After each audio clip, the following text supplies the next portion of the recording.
Hello everyone, welcome back to our wonderful सा channel the SM academy.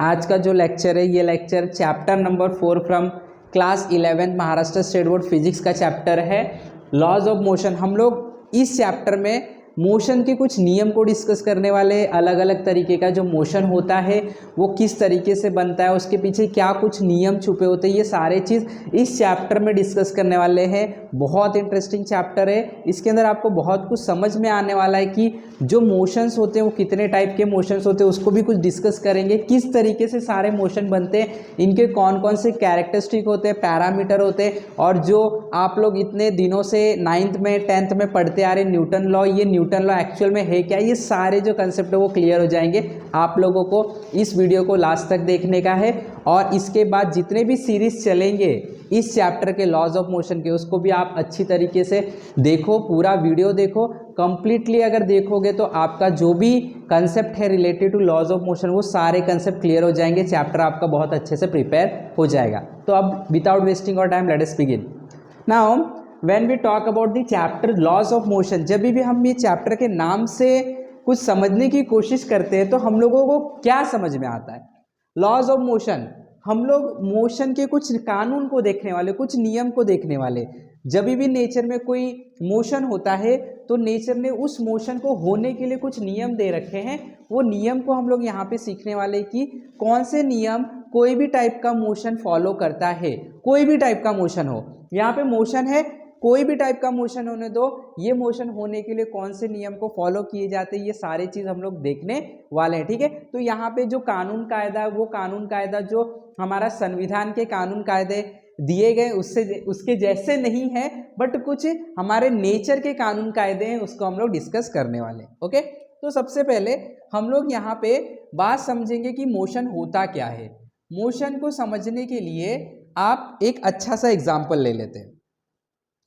अब एक train है, मान लो ट्रेन में दो लोग बैठे हैं, एक मेरे सामने बैठा है, एक मैं बैठा हुआ हूँ। ठीक है, मेरे सामने जो बैठा है, ट्रेन चल रही है, अब 1 घंटे हो गए, मैं देख रहा हूँ कि मेरे सामने बैठा हुआ वो, फिर 1 घंटे और हो गए, अभी भी मेरे सामने बैठा हुआ है वो। मैं देख रहा हूँ कि 2 घंटे बीत गए, अभी तक वो मेरे सामने बैठा हुआ है। मैं क्या सोचूंगा? मैं सोचूंगा कि वो जो पर्सन मेरे सामने बैठा हुआ है वो चल ही नहीं रहा है, कभी से वहीं का वहीं बैठा हुआ है, ये यहाँ से अभी तक हिला नहीं। तो मैं ये मान लूंगा कि जो मेरे सामने पर्सन बैठा है वो रेस्ट पे है, वो रुका हुआ पर्सन है, राइट, वो रुका हुआ है, रेस्ट पे है।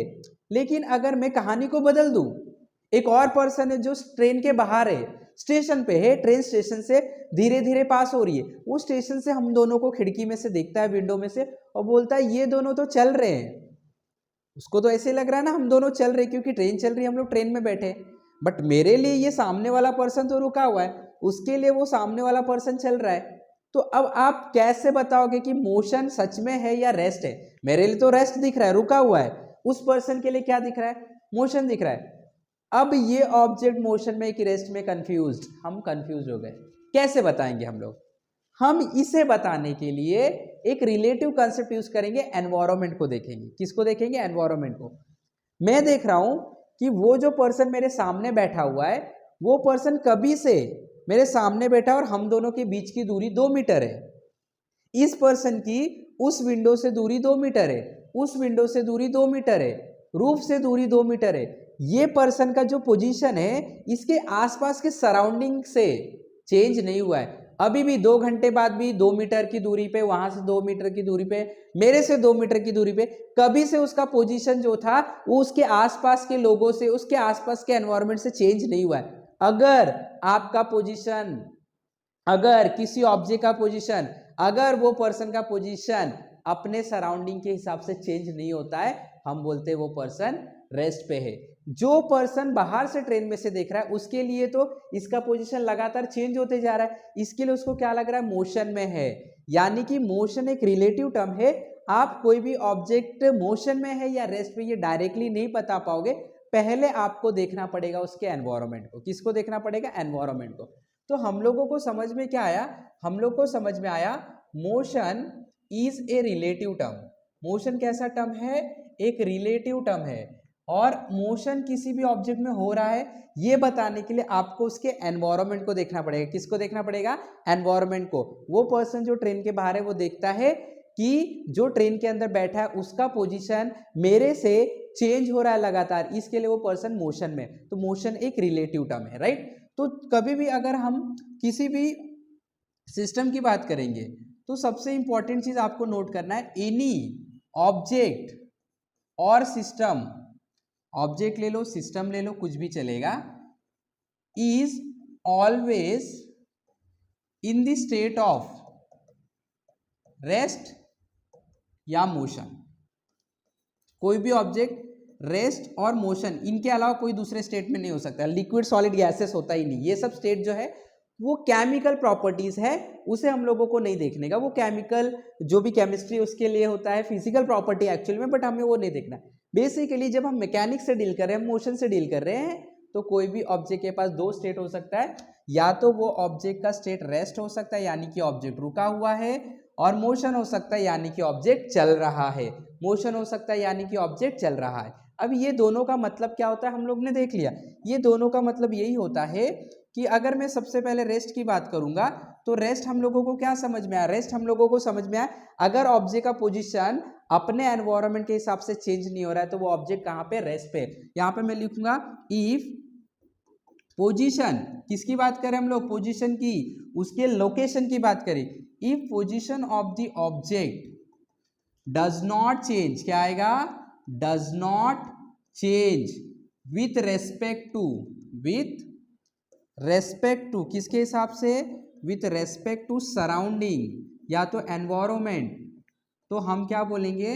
Then the object is said to be at rest. हम बोलेंगे वो ऑब्जेक्ट कहाँ पे है? रेस्ट पे है। जो हमारे पास सेकेंड टर्म आता है वो सेकेंड टर्म होता है मोशन। क्या होता है? मोशन। यही दो स्टेट होते हैं किसी भी ऑब्जेक्ट के। जब भी आप फिजिक्स की मैकेनिक्स को पढ़ोगे तो आपके पास दो ही स्टेट आएंगे, और वो जो दो स्टेट है वो रेस्ट और मोशन है। हमें रेस्ट समझ में आ गया, मोशन की बात करेंगे। मोशन में हमें क्या समझ में आ रहा है? मैं चल रहा हूँ, मैं तो मोशन कर रहा हूँ। देखो मैं चल रहा हूँ, मैं क्या कर रहा हूँ? मोशन कर रहा हूँ। तो कोई भी ऑब्जेक्ट मोशन कब करता है? जब मेरा पोजीशन मेरे सराउंडिंग से, इस डिजिटल बोर्ड से, उससे चेंज हो रहा है तो मैं बोलूंगा मैं मोशन में हूं। तो हम क्या डिफाइन करेंगे? इफ पोजीशन, क्या? Position of the object changes, क्या होगा? चेंज होगा। Changes with respect to surrounding, surrounding के हिसाब से अगर उसका पोजीशन चेंज होगा तो हम बोलेंगे then the object is said to be in motion, said to be in motion. तो this is the very important term related to rest and motion. इस तरीके से हम लोग रेस्ट और मोशन को डिफाइन कर सकते हैं। तो अभी आप लोगों को समझ में आ चुका है रेस्ट और मोशन क्या होता है। अब हम लोग आगे बढ़ते हैं। जब भी हम मोशन की स्टडी करते हैं, किसी भी ऑब्जेक्ट के मोशन की स्टडी करते हैं, तो वो जो स्टडी होता है that study is falling under a category और स्टडी और a branch which is called as mechanics. तो फिजिक्स का एक ऐसा ब्रांच जिसके अंदर हम लोग मोशन की स्टडी करते हैं उसे हम मैकेनिक्स बोलते हैं। तो बेसिकली हम लोग मैकेनिक्स की स्टडी कर रहे हैं। अब इसको हम लोग डिटेल में चले जाएंगे इसके।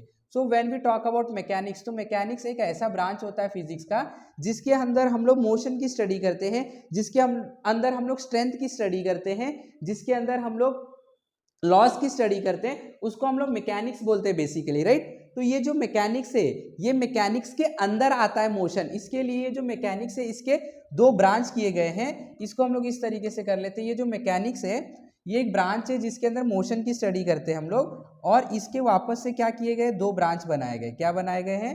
दो ब्रांच बनाए गए। ये मैकेनिक्स के वापस से दो ब्रांच बनाए गए, और वो जो दो ब्रांच है वो है स्टैटिक्स एंड काइनेटिक्स। वो ब्रांच क्या है? Statics and kinetics. तो यहाँ पे हम लोग उसको नोट कर लेंगे, ठीक है। तो हमारे पास जो ब्रांच है वो है स्टैटिक और क्या है? Kinetics. Statics and kinetics, clear. अब देखो ये जो स्टैटिक है, ये स्टैटिक क्या है? तो स्टैटिक का मतलब बेसिकली ये होता है, यहाँ पे मैं बता देता हूँ। स्टैटिक का मतलब बेसिकली ये होता है जब भी आप किसी ऑब्जेक्ट की स्टडी करते हो, वो ऑब्जेक्ट रुका हुआ है, रेस्ट पे है, तो हम लोग बोलेंगे हम स्टैटिक कंडीशन की स्टडी कर रहे हैं। तो मैकेनिक्स का वो ब्रांच जहाँ पे आप लोग रुके हुए ऑब्जेक्ट की स्टडी करते हो उसी को हम स्टैटिक बोलते हैं। तो यहाँ पे हम लिख देंगे, यहाँ पे हम स्टडी करते हैं study of object at rest. जो ऑब्जेक्ट रुका होता है उसकी स्टडी की जाती है कौन से ब्रांच में, स्टैटिक में।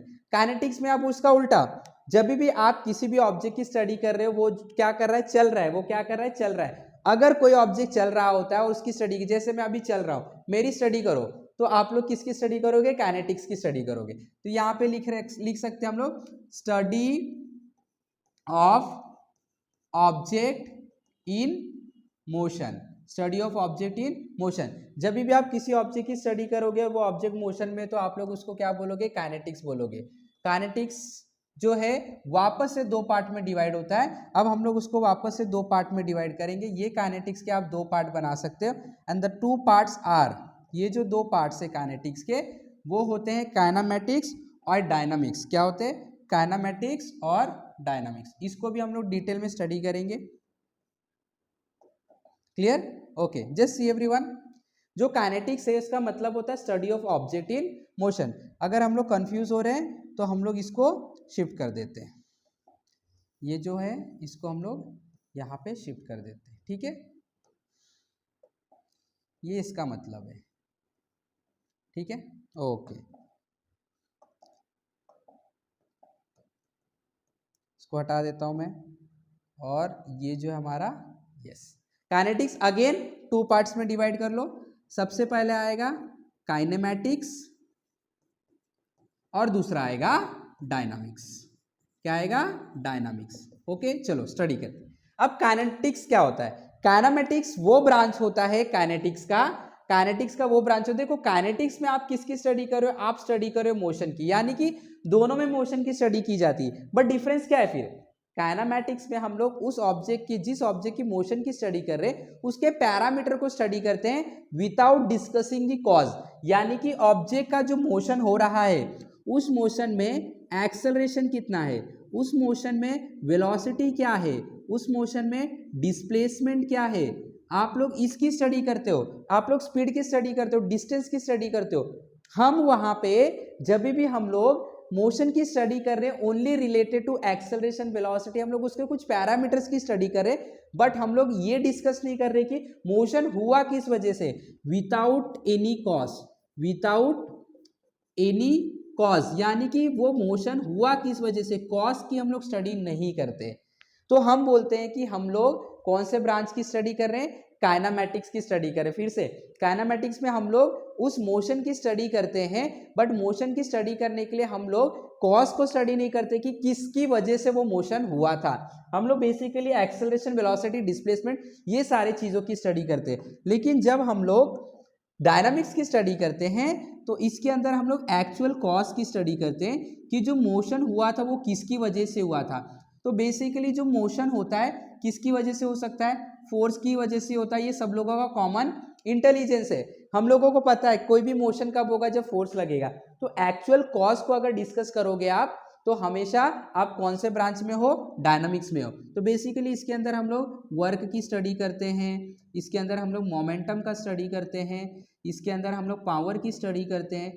तो ये सारे चीज को स्टडी, इवन इसके अंदर हम लोग इसकी भी स्टडी कर सकते हैं। So this are the overview of a mechanics, या तो हम लोग बोल सकते हैं मोशन का एक ओवरव्यू है मैकेनिक्स, जिसके अंदर मोशन की स्टडी की जाती है। मैकेनिक्स के दो ब्रांच है, स्टैटिक एंड काइनेटिक्स। स्टैटिक में हम लोग उस ऑब्जेक्ट की स्टडी करते हैं जो रुका हुआ है, काइनेटिक्स में उस ऑब्जेक्ट की स्टडी करते हैं जो ऑब्जेक्ट मोशन में है, राइट। फिर से काइनेटिक्स को दो पार्ट में डिवाइड किया गया है, पहला जो है वो काइनेमैटिक्स है, दूसरा जो है वो क्या है, डायनामिक्स है, राइट। तो काइनेमैटिक्स क्या है, ये काइनेमैटिक्स, काइनेमैटिक्स क्या है, हम लोग मोशन की स्टडी करते हैं बट हम लोग उसमें कॉज को डिस्कस नहीं करते, किस वजह से मोशन हुआ है। बेसिकली उसके अंदर हम एक्सेलरेशन, वेलोसिटी, डिस्प्लेसमेंट, टाइम, ये सारे चीजों की स्टडी करते हैं। डायनामिक्स वापस से मोशन की स्टडी करते हैं बट एक्चुअल कॉज यानी फोर्स की स्टडी करते, और कुछ पैरामीटर की स्टडी करते like work, momentum, power, as well as इसकी भी स्टडी हम लोग इसके अंदर कर सकते हैं। So this is how a mechanics branch work, how a motion of the system is made, right. इस तरीके से हम लोग मोशन के बारे में समझ सकते हैं।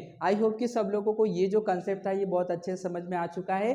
इसी तरीके से अगर वीडियो पसंद आया तो फटाफट लाइक करना है, शेयर करना है, चैनल पे नए तो सब्सक्राइब भी करना है। हमारे साथ जुड़े रहे, सीखते रहे। अगला वीडियो इसके बाद का जो टॉपिक है उसके अंदर हम डिस्कस करने वाले न्यूटन्स लॉ को डिस्कस करने वाले। इस वीडियो को भी लास्ट तक देखना, सारे वीडियो को लास्ट तक देखना, आपके सारे कंसेप्ट क्लियर हो जाएंगे। Have wonderful day, have wonderful learning. Thank you very much.